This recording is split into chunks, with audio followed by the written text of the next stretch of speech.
grow an existing or manage your personal finances, your search stops right here. Join Mukonki Mukonkela from Inside Partners Africa every Tuesday at 10:20 hours on the Dalama Insights Business Show, a program that gives you the best and most practical, actionable insights.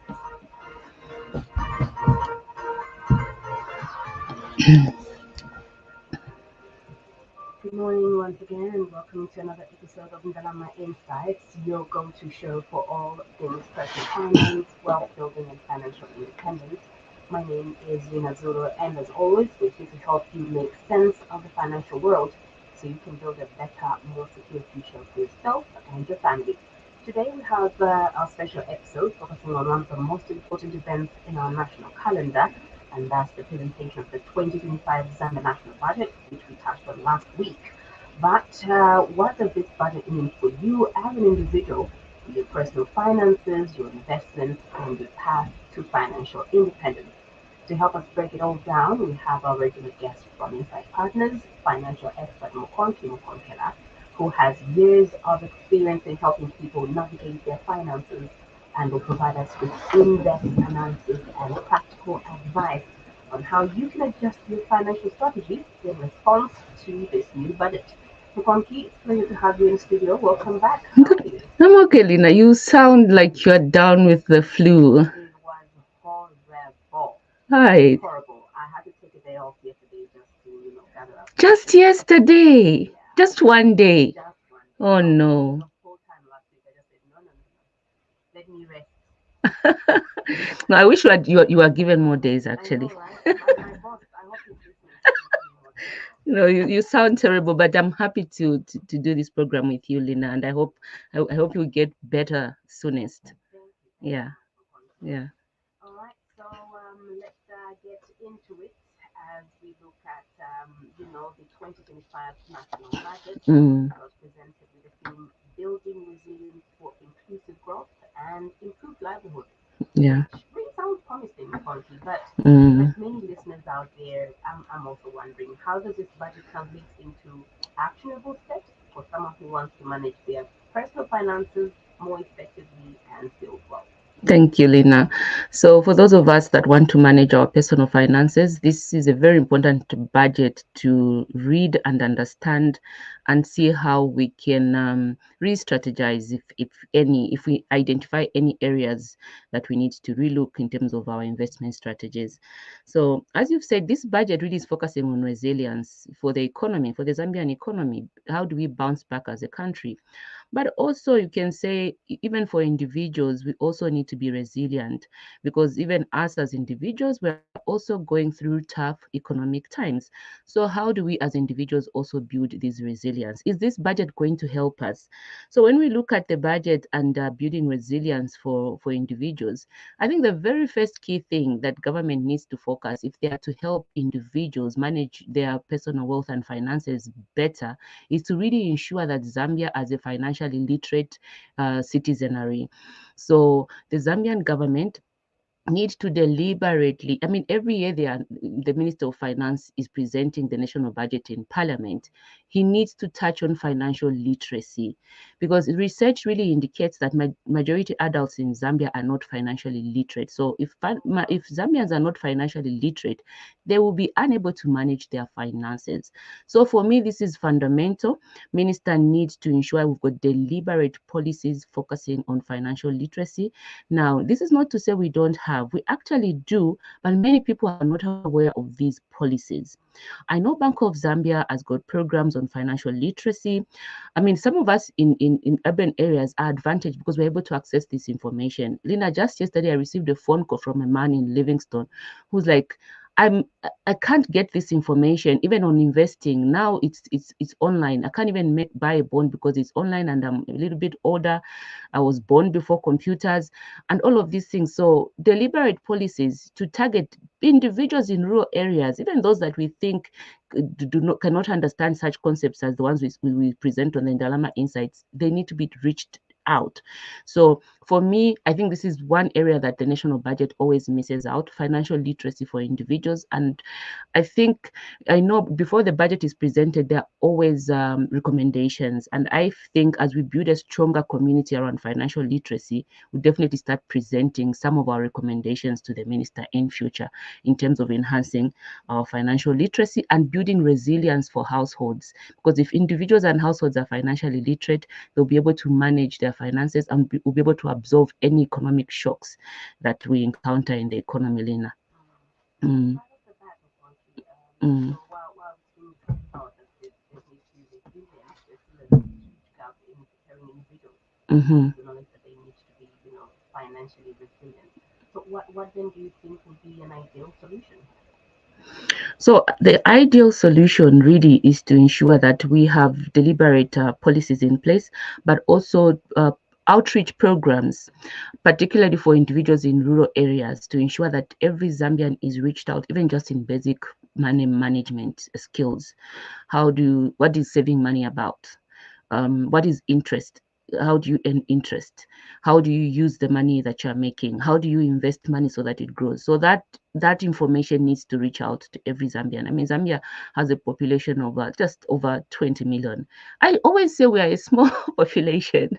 We should be able to reach out to every Zambian, Lena. Okay, that makes a lot of sense. Yeah. Let's now dive deeper into the budget itself. Now, one of Mm. the key areas of concern for many of the listeners is inflation.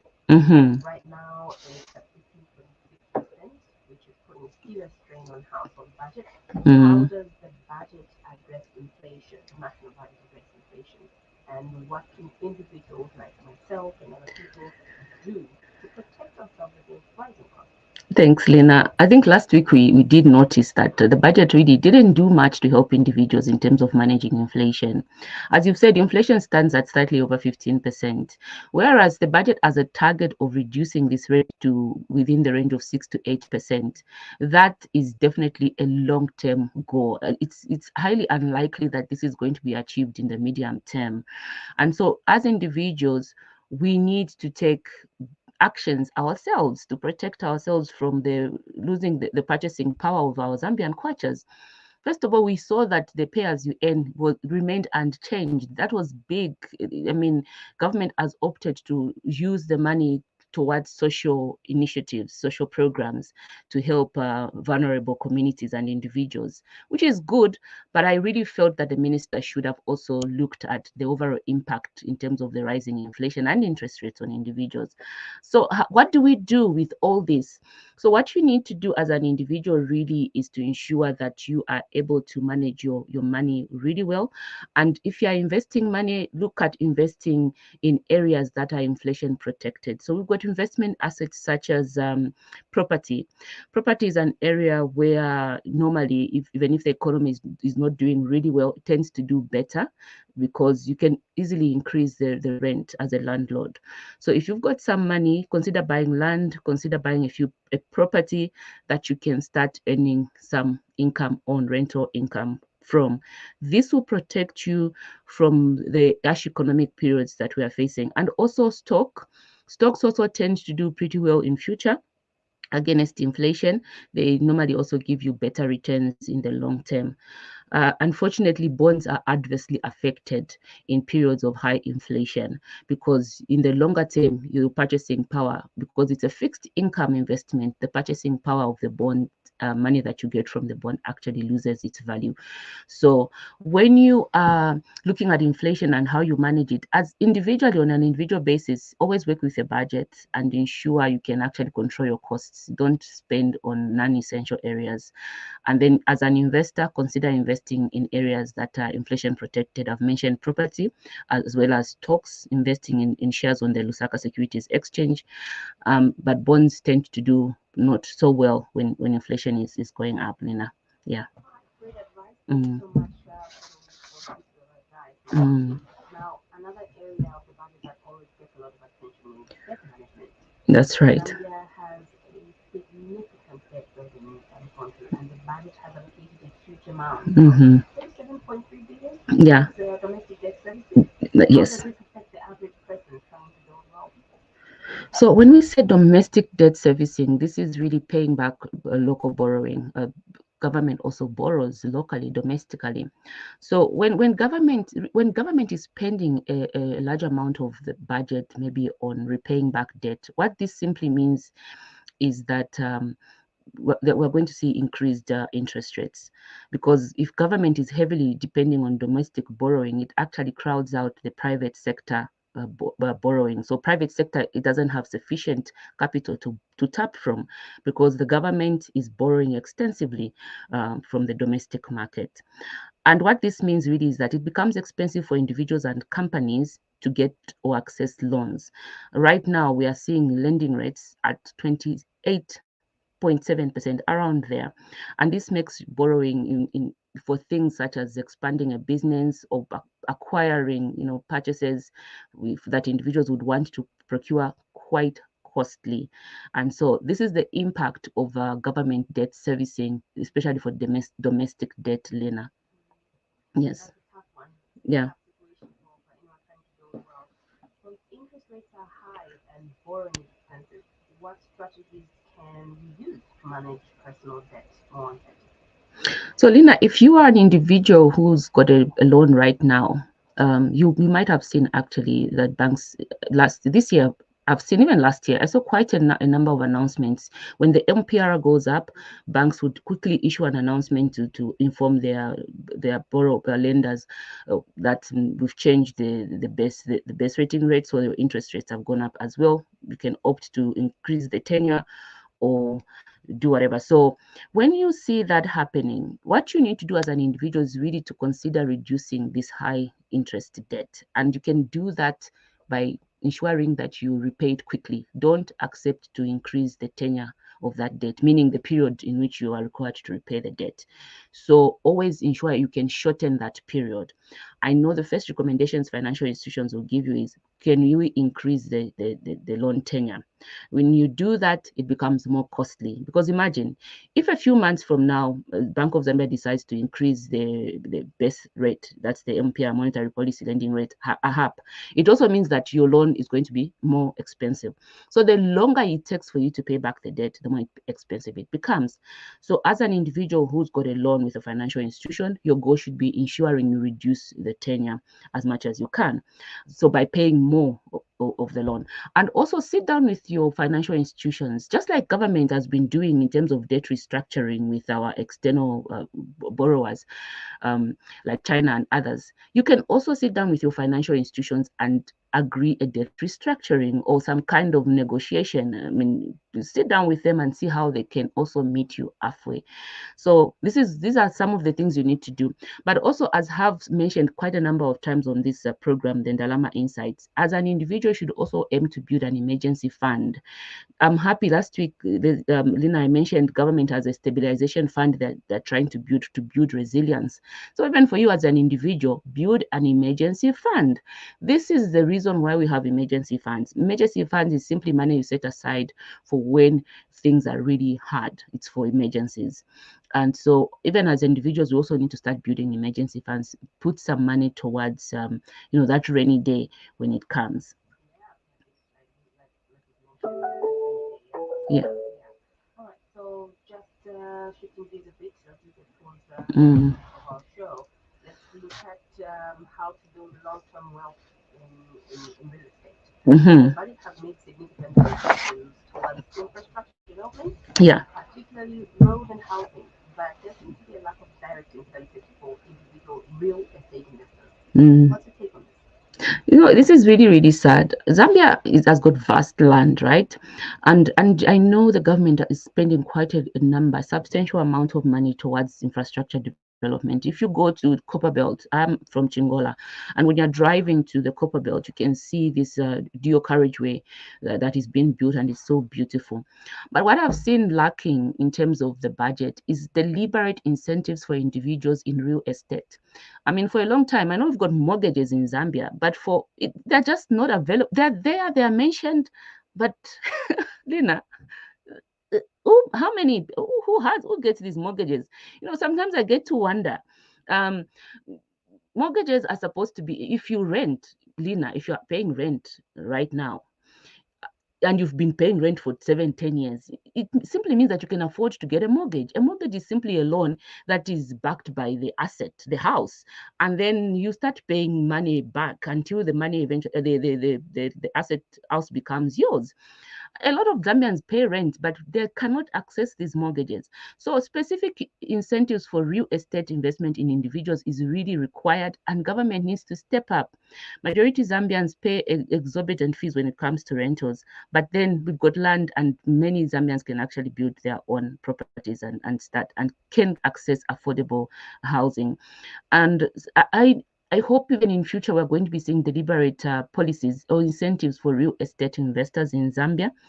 And I think that's what I can say here, Lina. Brilliant. Mm, Yeah, it's quite unfortunate because we know that real estate can be a key to mm, achieving financial independence. yeah. What can individuals do then, given the current economic environment, to get started in real estate despite these challenges? So, despite these challenges, Zambia still gives us the best returns when it comes to investing. I always say, yes, you can look at bonds, you can look at shares, but when it comes to the biggest returns, it's really in property and real estate. But majority are not able to finance; it's capital intensive.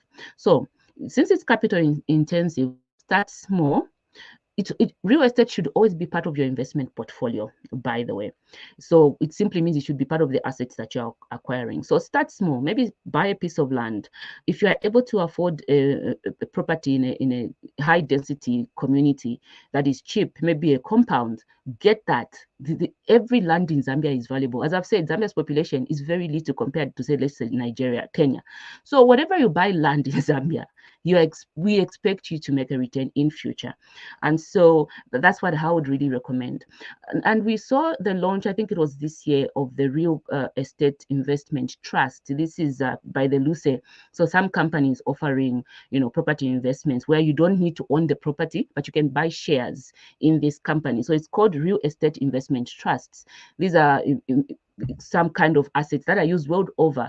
So you don't need to be the owner of this asset, but you can contribute money towards this company that is buying these properties. So you become a landlord in property, but you don't really own the entire thing. It's a collection of investments from other investors as well. So that's another way you can get started. So find this company, go to Lusaka Securities Exchange, find out more information about this real estate investment trust and how you can start buying shares in this company. So I think that's how you can get the two ways you can get started when it comes to investing in property. I know definitely our listeners will need a part 2 or 3 because we're out of time for Yeah. today. But it's been a beautiful chat around the national budget and how it affects all of us individuals. Thank you so much, Mukon. Thank you, Lynn. As usual, I hope you did learn something. We got some actionable insights. Which is why I'm saying we need part 2 because I love where this is going. Thank you, and good morning, Matthew and Edwin online. Okay, great. Thanks so much, and thanks to our dear listeners as well. It's always lovely knowing that you're joining us on the Lama Insights. Remember, building wealth and achieving financial independence is a journey, but it's one that starts with the right knowledge and smart decisions. So until next time, on behalf of my guest, Quantum Contela, who is our financial expert from Insight Partners Africa, my name is Lina Zulu. Good morning. You have